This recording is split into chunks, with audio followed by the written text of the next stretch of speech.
오늘 본문은 누가복음 17장 11절부터 17절까지 말씀입니다.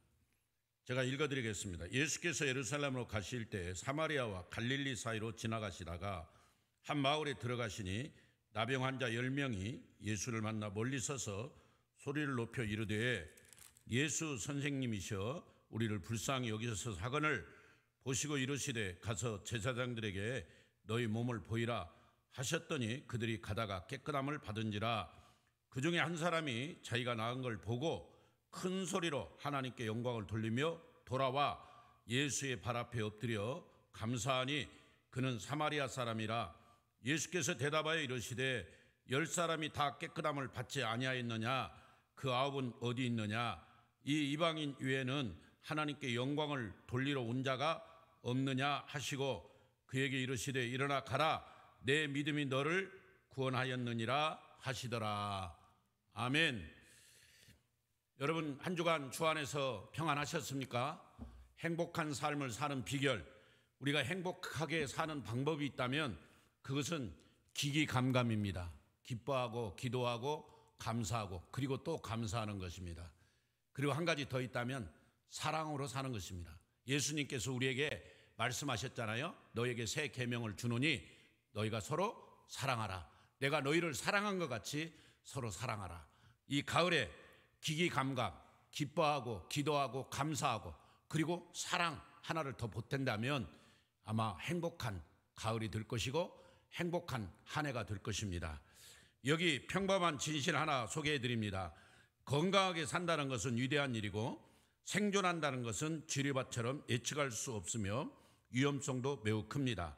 정말 인생 80까지 살면 90점이고 85까지 살면 100점이라고 말하는데 여러분, 우리가 이 땅에서 평범한 진실 한번 되새겨 봅시다. 먼저 1. 기적은 특별한 게 아닙니다. 아무 일 없이 하루를 보내며 그것이 기적입니다. 두 번째, 행운도 특별한 게 아닙니다. 아픈 데 없이 잘 살고 있다면 그것이 행운입니다. 세 번째, 행복도 특별한 게 아닙니다. 좋아하는 사람과 웃고 산다면 그것이 행복입니다. 하루하루가 하나님이 주신 특별한 보너스라고 생각해 보십시오. 첫 번째, 오늘은 선물입니다. 하늘이 나에게 주신 최고의 선물입니다. 두 번째, 오늘은 내가 부활한 날입니다. 어젯밤에 내가 잠을 잤다가 내가 어젯밤에 죽었다가 오늘 아침에 다시 깨어났습니다. 자다가 돌아가시는 경우 많은 분들이 있지 않습니까? 그런데 아침에 눈을 떴다는 거, 이게 부활의 소망입니다. 내가 오늘 부활한 날입니다. 하루하루가 하나님이 주신 특별한 보너스입니다. 세 번째, 오늘은 보너스로 받은 날입니다. 70부터는 하루하루가 특별히 받은 날, 보너스는 안 주면 그뿐입니다.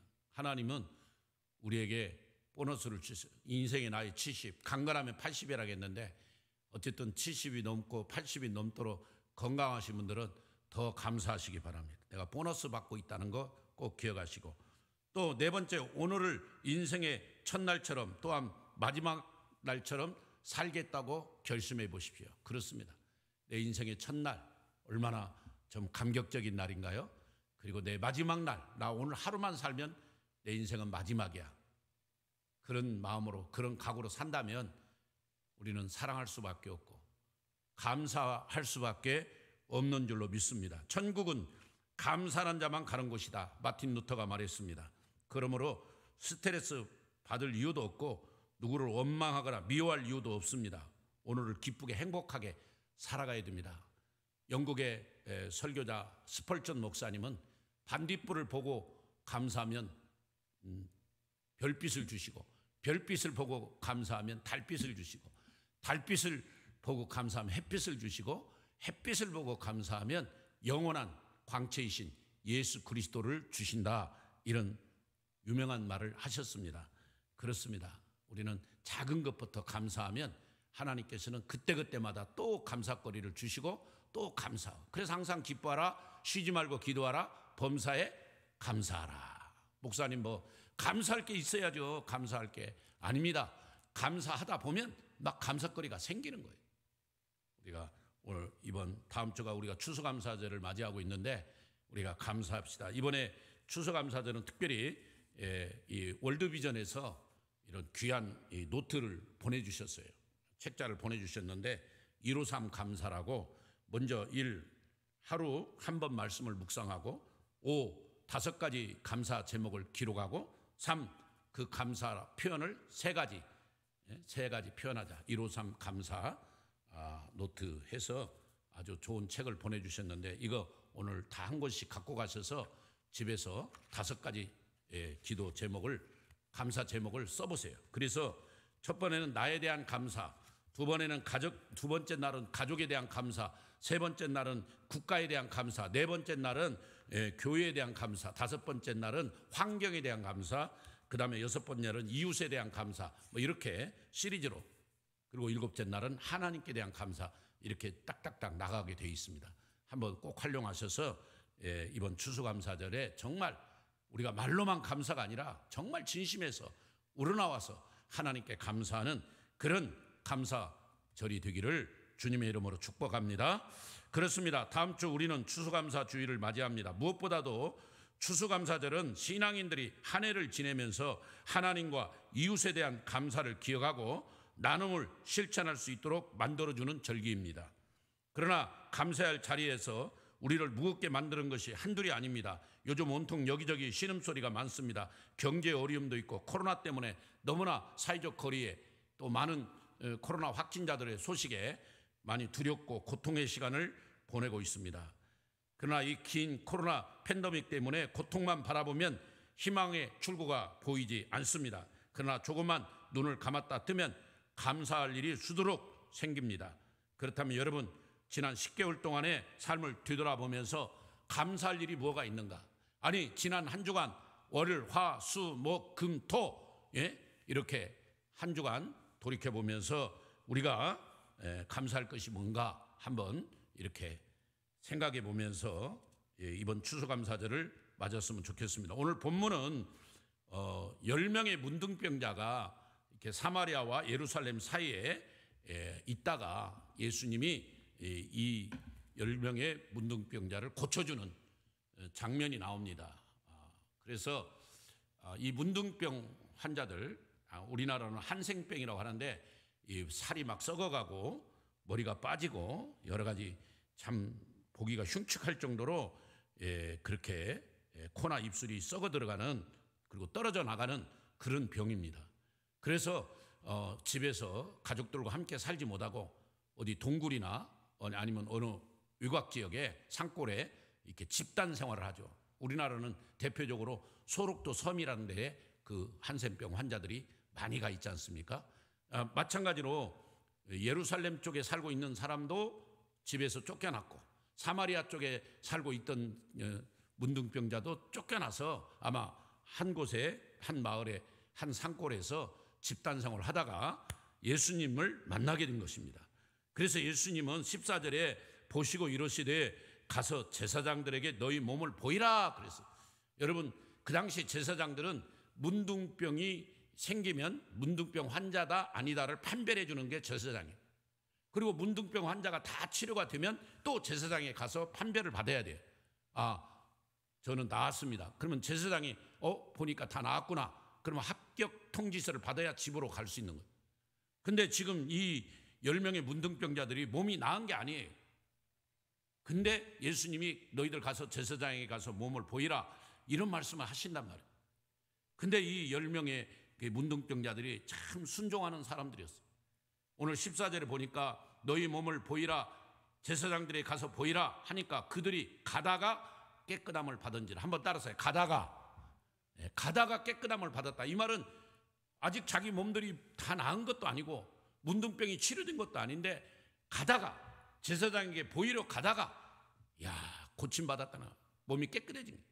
이 간다는 거, 발을 움직인다는 거 쉽지 않습니다. 여러분 생각해 보세요. 아니, 내가 몸이 나아서 제사장에 가야죠. 예수님 너무하십니다. 지금 내 몸에 아무것도 지금 나은 게 없는데, 치료가 안 됐는데 뭘 제사장에 가서 뭘 보이라는 말입니까? 만약에 제사장이 우리를 보고 뺨싸대기 때리면서 하나도 낫지도 않았는데 나 제사장을 가지고 놀려고 왔냐고 하면은 할 말이 없지 않습니까? 하면서 온갖 말할 수 있잖아요. 이유를 댈 수 있는데 이 10명의 문둥병자들은 정말 믿음도 있었고 순종도 있었다는 거예요. 가다가 깨끗함을 받았다는 거예요.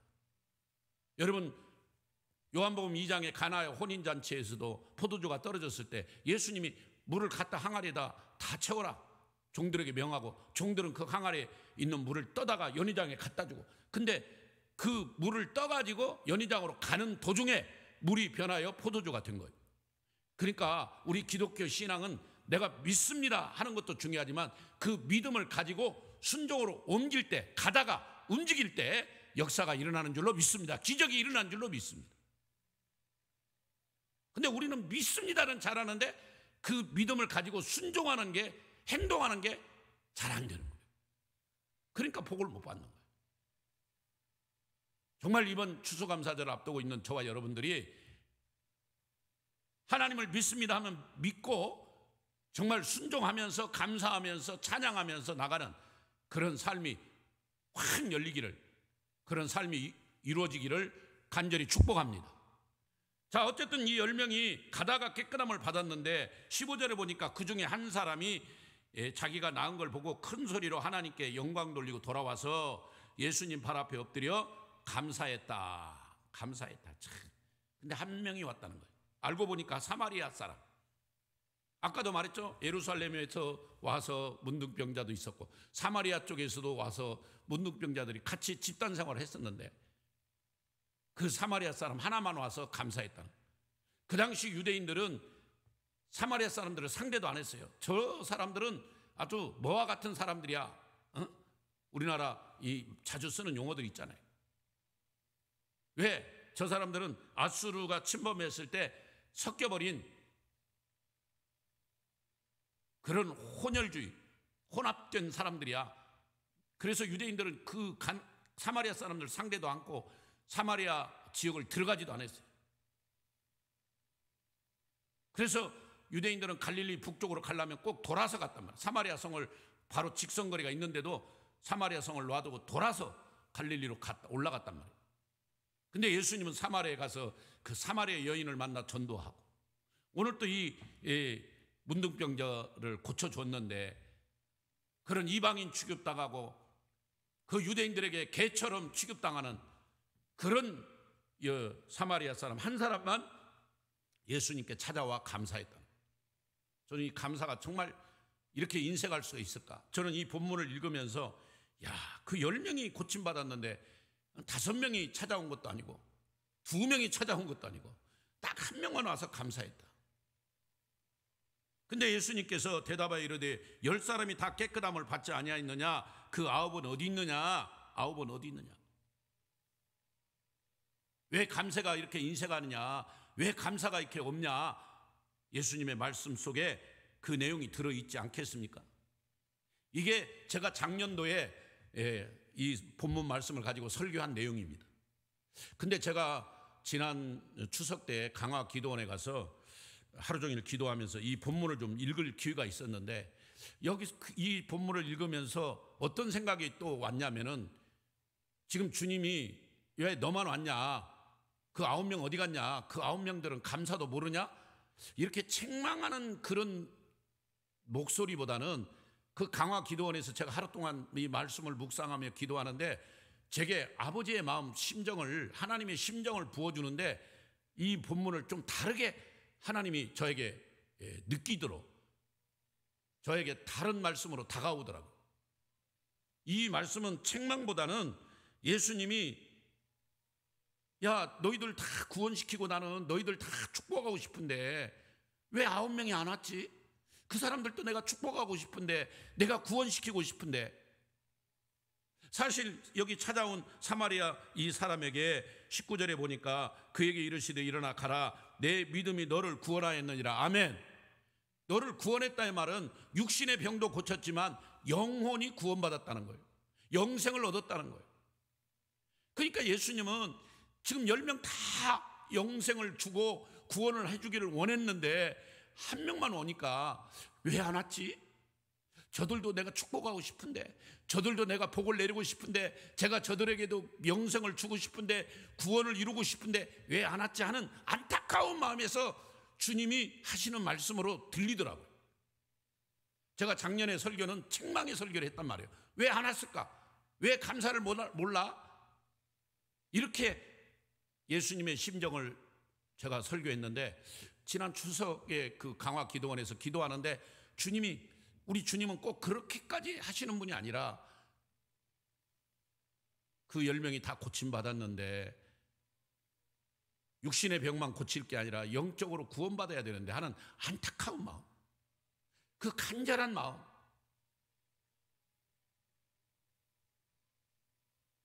마치 탕자가 집을 나갈 때 다시 돌아오기를 바라는 그 아버지의 마음.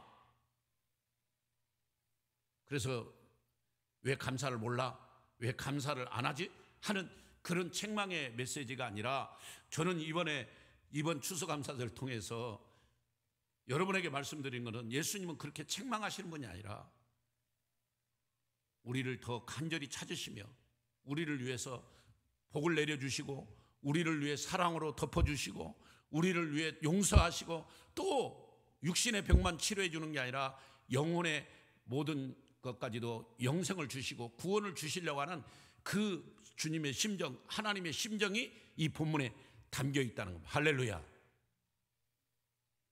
사랑하는 여러분, 오늘 이 설교를 듣는 여러분, 우리 주님 앞에 나오십시오. 주님은 너 그것밖에 못해, 너 장로가 돼가지고 그것밖에 안 돼, 너 권사가 돼가지고 그것밖에 안 돼, 너 집사가 돼가지고 그것밖에 안 돼, 그렇게 책망하시는 분이 아니에요. 예수님은 우리가 부족하고 연약한 거 있어요. 우리가 감사를 못하고 살 때도 있어요. 그러나 주님은 그걸 따지는 게 아니라 더 품어주시고, 더 복을 주시고, 더 구원의 은혜까지 입혀주시려고 하는 주님의 간절한 마음이 이 본문에 담겨져 있다는 거예요. 여러분 꼭 기억하시고, 우리가 그러나 이번 추수감사절만큼은 정말 하나님의 은혜에 감사하는 절기가 되었으면 좋겠어요. 여기 사마리아 사람처럼 하나님께 나와 감사하고, 하나님께 큰 소리로 영광 돌리고, 솔라데오 글로리아, 오직 하나님께 영광. 16절에 예수의 발 아래 엎드려 감사하니 그는 사마리아 사람. 그 예수님 앞에 나와 감사하는 자가 돼야 돼요. 감사. 그렇습니다. 제가 대학부 졸업여행을 소록도로 갔습니다. 우리 대학부 친구들과 같이 가서, 그때 우리 대학부 우리 같은 전도사들이 이렇게 중창단을 만들어가지고 아주 찬양을 잘했어요. 그래서 저희들은 그 소록도에 가서 수요 예배에 참석한 성도들 한 200명 앉았더라고요. 거기 가서 막 서울에서 온 신학생들이 특송하겠다고 해가지고 막 박수치고 앞에서 두 곡을 불렀습니다. 열려라의 바다 열려라, 막 그 찬양하고, 주여 작은 내 소망을, 그렇게 같이 막 중창을 해서 하나님께 영광 돌리고 그랬습니다. 근데요, 그 뒤에 그 소록도 성도들이 찬양하는 모습에 더 은혜 받았어요. 우리는 은혜를 끼치러 갔다가 은혜 받고 왔어요. 그냥 문드러진 손으로 막 박수를 치면서 인내하신 구세주여 내가 비오니, 막 그 찬양하면서 죄인오라 하실 때에 날 부르소서, 막 얼마나 막 간벽하며 찬양하는데, 그 소록도 성도들의 1번이 뭐냐면, 세상 사람 날 부러워 아니하여도 나도 역시 세상 사람 부럽지 않네. 신랑 되신 예수님 날로라 하니 할렐루야 찬송이 저절로 나네. 1번이래. 그 찬송이 1번. 아까 인내하신 구세주여 2번. 3번이 죄짐 맡은 우리 구주. 4번이 주 안에 있는 나에게. 그렇게 레파토리가 있어요. 그분들을 계속 부르며 막 손이 막 문드러져 가지고 우리같이 손뼉 치며 이렇게 손바닥으로 치는 게 아니에요. 그냥 무덩이를 같이 그냥 탁탁탁 치는데 그래도 그 소리가 대단하고요. 얼마나 은혜를 받았는지 몰라요.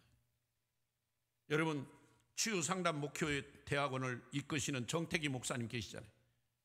그분도 이 소록도 교회를 갔는데 예배가 끝나고 통성기도를 시작했답니다.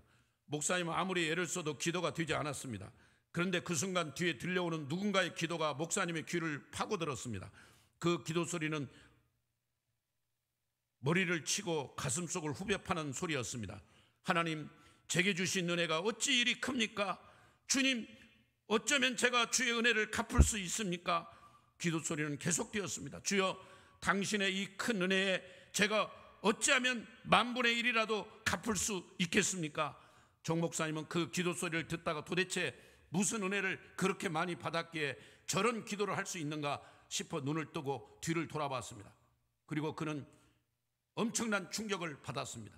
거기에는 60이 넘은 듯한 흉측하기 이를 데 없는 늙은 노인이 앉아서 무릎 꿇고 그렇게 기도하고 있었습니다. 그는 한센병이 얼마나 심했던지 얼굴의 형태를 거의 알아볼 수 없을 정도로 그런 모습을 하고 있었습니다. 머리카락이 하늘도 없는 머리, 그리고 떨어져 나가 움푹 패인 코, 짓무리지 못해 위아래가 붙어버린 눈, 그런 모습으로 하염없이 눈물을 흘리며 하나님께 감사 기도를 드리며 내가 10,000분의 1이라도 하나님의 은혜를 어떻게 갚겠냐고 손목 그렇게 하나님 앞에 부르짖고 기도하는 모습을 보았습니다.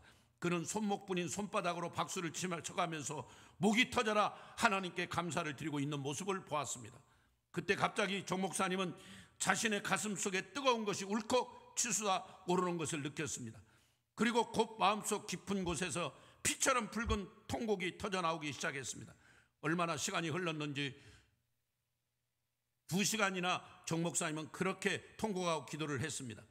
기도가 끝난 뒤에 그 노인에게 다가갔습니다. 그리고 정 목사님은 그분에게 이렇게 물었습니다. 할아버지, 뭐가 그렇게 고마우십니까? 무슨 은혜가 그렇게 크시기 때문에 그렇게 아까 그렇게 기도했습니까? 그때 그 노인은 이렇게 대답했습니다. 내가 문둥병에 걸리자 세상도 피부치들도 다 나를 버렸어. 물론 친구들도 다 떠나갔다네. 그런데 말이야, 이 소록대까지 나를 따라온 분이 계셨어. 바로 그분은 내게 소망과 기쁨을 주신 예수 그리스도, 그분이셨어.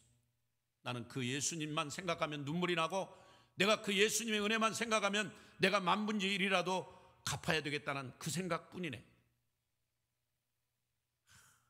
그 말에 이 정태기 목사님이 거꾸러졌어. 3일 동안 거기서 회개하고 왔다는 겁니다. 여러분, 다윗은 시편 116편 12절에 내게 주신 모든 은혜를 내가 무엇으로 보답할까? 한번 따라서 합시다. 내게 주신 모든 은혜를 내가 무엇으로 보답할까? 다윗은요, 정말 하나님께로 받은 은혜 내가 어떻게 무엇으로 보답할 것인가, 그것만 생각했던 사람. 그러니까 하나님이 다윗을, 이세 아들 다윗은 내 마음에 합한 자라고 그랬죠. 정말 이번 추수감사를 앞두고 있는 저와 여러분이 정말 내게 주신 은혜, 정말 하나님 내가 무엇으로 보답할 것인가 한번 생각해 보시고, 스펄전 목사님 말한 대로 반딧불 보고 감사하면 별빛 주시고, 별빛 보고 감사하면 달빛 주시고, 달빛 보고 감사하면 햇빛 주시고, 햇빛 보고 감사하면 영원한 빛인 예수 그리스도를 주신다고 했는데, 우리가 작은 것보다 하나씩 하나씩 감사하면, 여러분 이 노트에다가 감사 5가지씩 기록하고 3가지씩 표현해 보면서 이루상 감사를 한번 실시해 가지고 큰 은혜를 받는, 복을 받는 우리 성도들이 되시기를 주님의 이름으로 축원합니다. 그렇습니다. R.A. 토레이 박사님은 이런 말을 했습니다. 그분이 쓴 책에 보면은 미시간주에 풍랑이 일어나서 배 한 척이 파손이 되었답니다. 그때 한 수영 선수가 목숨을 걸고 뛰어들어가서 무려 23명이나 구조를 했답니다. 그것이 신문이 나고 그런 일이 있었습니다. 그리고 약 20년이 지난 후에, 아주 오랜 후에 토레이 목사님이 어느 교회에 가서 설교를 했습니다. 자, 20년 전에 미시간호에 오래전에 있었던 이야기, 그 수영을 잘하는 청년 하나가 그렇게 이 사람을 23명이나 건졌던 얘기를 간증을 통해서 하고 있는데, 그 중에 한 60대 장년이 일어나서 목사님, 그때 그 수영 선수가 저였습니다, 그러더라는 거예요. 그래서 예배 마치고 차 한잔 하면서 대화를 나누면서 당신이 그때 그 일을 겪었고 그 겪은 일 중에 가장 인상 깊은 게 뭐냐, 무엇이냐고 한번 물으니까 너무 충격적인 말을 했다는 거예요. 그 23명, 그 미시간 호에 빠져서 그 건진받은 목숨을 건진 23명이 한 사람도 자기에게 찾아와서 고맙다고 한 사람이 없었다는 거예요. 연말에 되면 크리스마스 카드 한 장 보낸 사람이 없다는 거예요. 여러분, R.A. 토레이 박사가 쓰신 책에 그런 내용이 있습니다. 일본의 우찌마라 간조는 만일 하나님이 인간을 저주하신다면 그것은 질병이나 실패나 배신이나 죽음으로 저주하는 것이 아니라 오히려 하나님의 살아계심이 믿어지지 않는 불신앙으로 성경을 읽어도 하나님의 말씀이 들려오지 않는 막힌 귀로 감사하는 마음이 생기지 않는 메마른 마음으로 저주하실 것이다, 이런 설교를 했습니다. 우리가 감사가 없는 것은요, 지옥이나 마찬가지입니다. 그래서 하나님 나라 천국은 감사만 있고 지옥은 원망만 있다고 그랬어요. 불평만 있다고 그랬어요. 오늘 또 원망하고 불평하는 사람들은 지옥의 삶을 살고 있는 겁니다. 그러나 감사하고 또 감사하면 천국의 기쁨을 누리는 줄로 믿습니다. 여러분, 김제 가면은 금산교회라고 있습니다. 아주 유명한 교회입니다. 전라북도 김제 꼭 가보십시오. 1905년에 이 교회가 조덕삼 그 장로, 나중에 장로가 됐는데 이 조덕삼 집사 집에서부터 시작했습니다. 그래서 3년 뒤에 그 교회에 이제 장로님을 뽑는데 대부분 투표를 해서 이 조덕삼 씨가 장로가 될 줄 다 알았습니다. 근데 장로 후보로 누가 올라왔냐면 이 조덕삼 씨하고 그 집에 머슴으로 있는 이자익 씨가 올라왔어요. 근데 투표한 결과 이자익 씨가 돼버렸어요. 주인이 안 되고 머슴이 돼버렸답니다. 이럴 때 어떻게 되겠어요? 교인들이 정말 막 술렁이고 있는데 이 조덕삼 씨는 겸손하게 나와 교회 장로를 섬길 것을, 그 이자익 장로님을 잘 섬길 걸 말씀하시면서 조덕삼은 자기 집 머슴인 이자익 장로를 섬겼을 뿐만 아니라 그 이자익 장로가 신학 공부를 해서 나중에 목사가 되도록 후원도 하고, 그리고 그 교회 담임 목사로 청빙해서 지극히 섬기고 존경했다는 거예요. 그래서 나중에 많은 사람들이 물었대요. 조덕삼 나중에 이제 장로님 되셨으니까 어떻게 그렇게 했냐. 하나님 은혜 감사해서. 하나님 은혜 감사해서. 우리는 이 땅에 살면서 그냥 남보다 더 내가 높아지려고 하고 내가 먼저 뭘 맡으려고 하는데, 이게 참. 그래서 이 김제 금산교회가 유명하고요. 전라북도 김제 가면 꼭 한번 가보십시오. 근데 그 조덕삼 씨가 누구냐면은 옛날에 우리나라 국회의원 지냈던, 주일대사를 지냈던 조세영 장로 할아버지. 그러니까 그렇게 멋진 장로님 밑에 이런 훌륭한 또 아들들이, 후손들이 생겨나잖아요. 사랑하는 여러분, 정말 감사합시다. 오늘 이 말씀을 생각하면서 사마리아 이 문둥병자가 찾아와 예수님께 엎드려 감사하고 그 영혼이 구원받았듯이 정말 우리도 모두가 다 감사합시다. 아까도 말씀드렸듯이 그 아홉은 어디 있느냐, 이 말씀은 책망하기 위해서가 아닙니다.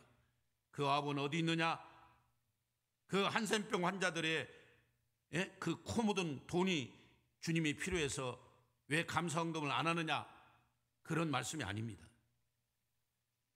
예수님은 그들을 구원해 주시, 그 아홉만마저 다 영혼을 살리고자, 영생을 주시고자 간절히 찾았던 거예요.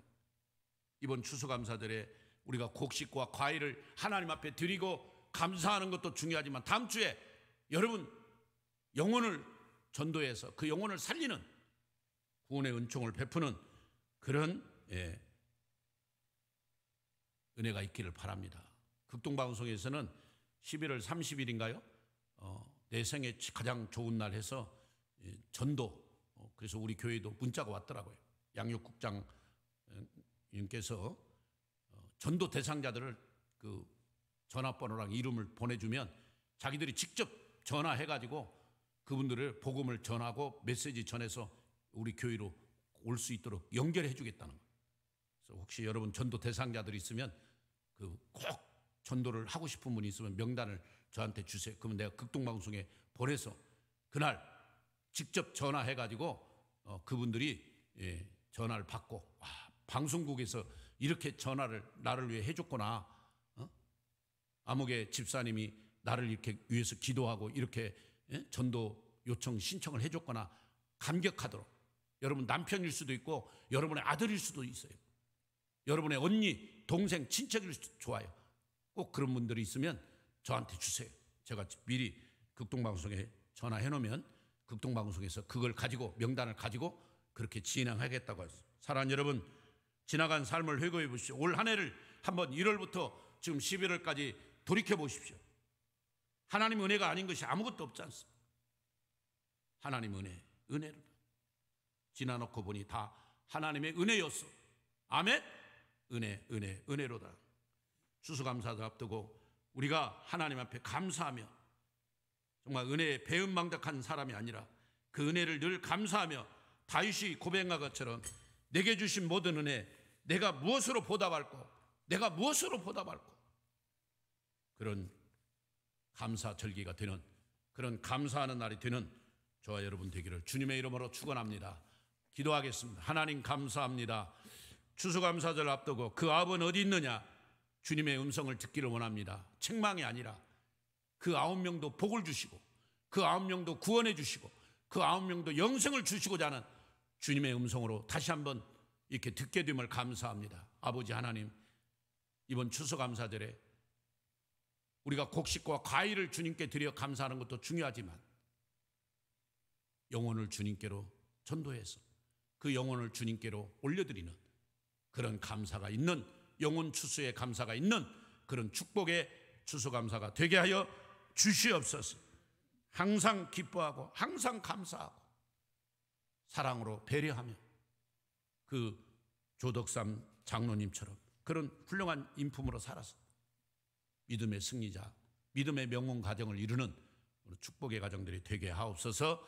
지금은 예수 그리스도의 은혜와 하나님 아버지 만극하신 사랑과 성령님의 위로 교통 역사 축복하신 은혜가 오늘 말씀을 들은 모든 성도님들 위해 또 이번 주 목요일 날 수능고사를 임하는 모든 우리 고3 학생들, 재수생들 위해 선교사님들 위해 지금부터 영원히 동재하실지어다.